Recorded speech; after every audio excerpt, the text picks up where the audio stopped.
Hey everybody, Craig Moeller here along with Evan Stewart. Now we would talk just for a minute about the snow chances for Norfolk coming up later this week. Right. How are you feeling about this? I'm feeling pretty good that we will get some snow here. The amounts still in question, but all the ingredients are starting to come together that we look for to get snow in Hampton Roads. It's really interesting. You know, a lot of times we'll see these big storm systems move through the Midwest and they'll race eastward and it'll look really impressive.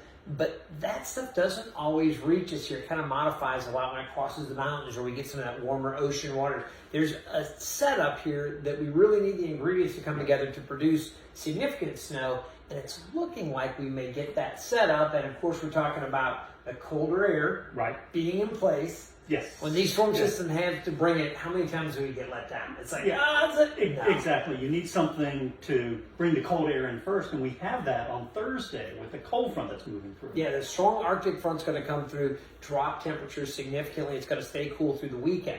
The other thing, you need moisture, and that's coming in, it looks like, later this week as well. That's right. We have a system that's going to dive south and move up the coastline, and that's the tricky part because, as we always see with these systems, if it's too far east, of course, you don't have the moisture. If it's too far west, we get on the warm side of it, and we see rain. So that's the tricky part, finding exactly where that track is going to be.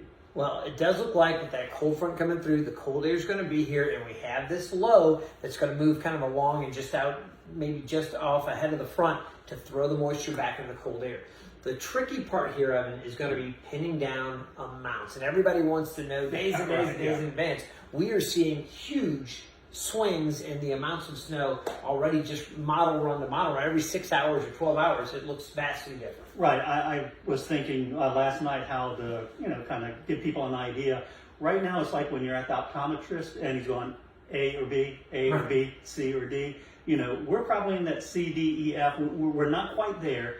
The models haven't come together all together, just yet, but we're getting there. And I think in the next day or so, we'll have a much better idea. Yeah, what I would tell you is that all the models are saying we're going to get something. Some of them are going pretty heavy, scary heavy, honestly. Yeah. Others are saying, we might not see much of anything. It might be too warm or that moisture may not make it back in. So still some uncertainty. The most important thing people can do, and we don't just say this to get you to tune in, but they do need to check that. Absolutely, because as we get closer, we'll get later and later into finally figuring out and everything dialing together and the models will come in line. All right, well, we're going to be watching that. You can bet Jeff and Melissa and Evan and I will be keeping a close eye on things over the coming days. Could be a busy end of the week and early weekend. That's right. Now, I do want to say you guys are getting a sneak peek at our new weather center that we've been putting together. We're not quite ready to put it on air just yet, but you guys got a sneak peek of that. Yeah, we're excited about it. We're really excited, and you'll be seeing a lot more of it through the winter weather. We're going to debut it, I think, going in